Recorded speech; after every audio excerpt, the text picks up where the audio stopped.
Double R के मोजिज दोस्तों, मैं हूं रिजवान रजी और आप देखने और सुनने वालों को अस्सलाम वालेकुम।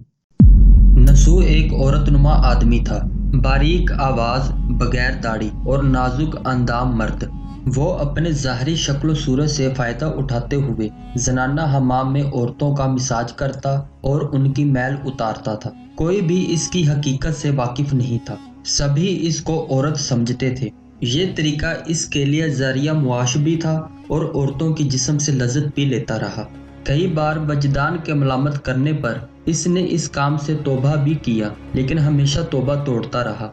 एक दिन बादशाह की बेटी हमाम गई और मिसाज करवाने के बाद पता चला कि इसका हीरा खो गया है। बादशाह की बेटी ने हुक्म दिया कि सब की तलाशी ली जाए और फिर सब की तलाशी ली गई, लेकिन हीरा नहीं मिला। नसूर रुसवाई के डर की वजह से एक जगह छुप गया। जब इसने देखा कि शहजादी की कनीजें इसे ढूंढ रही हैं, इसने सच्चे दिल से खुदा को पुकारा और खुदा की दरगाह में दिल से तौबा की और वादा किया कि आइंदा कभी भी ये काम नहीं करेगा। अचानक बाहर से आवाज आई कि नसू को छोड़ दो, हीरा मिल गया है। नसू नम आंखों से शहजादी से रुखसती लेकर घर आ गया। नसू ने कुदरत का करिश्मा देख लिया था और हमेशा हमेशा के लिए इस काम से तौबा कर दी। कई दिनों से हमाम ना जाने पर एक दिन शहजादी ने बुलावा भेजा कि हमाम आकर मेरा मिसाज करे, लेकिन नसू ने बहाना बनाया कि मेरे हाथ में दर्द है, मैं मिसाज नहीं कर सकता, और वो इसके बाद कभी भी हमाम नहीं गया। नसू ने देखा कि इस शहर में रहना इसके लिए मुनासिब नहीं है। सभी औरतें इसको चाहती हैं और इसके हाथ से मिसाज लेना पसंद करती हैं।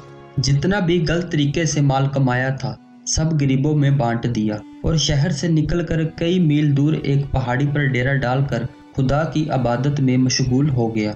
एक दिन इसकी नजर एक भैंस पर पड़ी जो इसके करीब घास चर रही थी। इसने सोचा कि ये किसी चरवाहे से भागकर यहाँ आ गई है, तब तक मैं इसकी देखभाल कर लेता हूँ कि जब तक इसका मालिक न आए।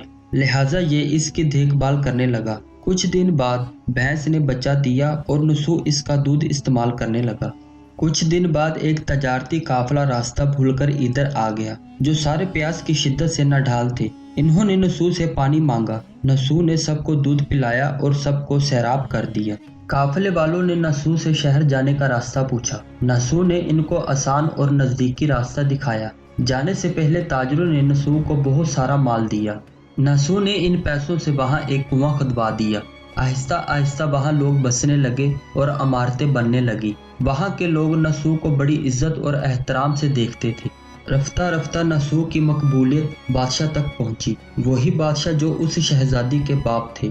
बादशाह के दिल से नसू से मिलने की बड़ी इश्तियाक पैदा हो गई। इन्होंने नसू को पैगाम भेजा कि बादशाह इससे मिलना चाहते हैं, मेहरबानी करके दरबार तशरीफ ले आए। जब नसू को बादशाह का पैगाम मिला, इन्होंने मिलने से इनकार कर दिया और माजरत चाही कि मुझे बहुत सारे काम है, मैं नहीं आ सकता।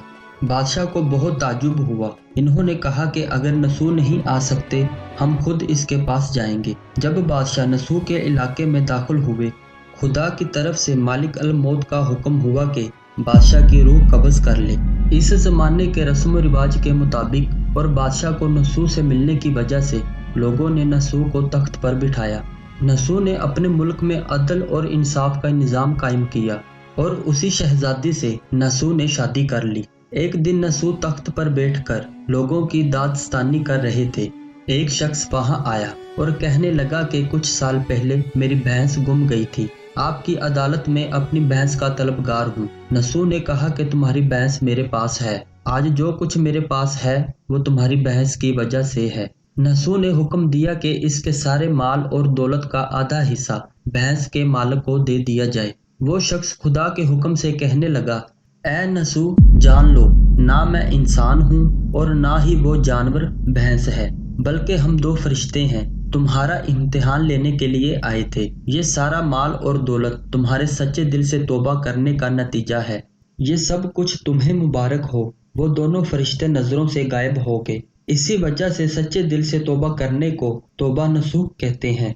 ऐ अल्लाह, इस रमजान के महीने में तुम्हारे रहमत के सारे दरवाजे खुले हैं, हमें भी तौबा नसूह करने की तौफीक अता फरमा। डबल आर के साथ वक्त की सैर करें। पुरानी तारीख से लेकर जदीद दौरों तक दिलचस्प तारीखी कहानियां एक्सप्लोर करें। अभी सब्सक्राइब करें और बेल आइकन पे क्लिक करना ना भूलिएगा। اللہ حافظ.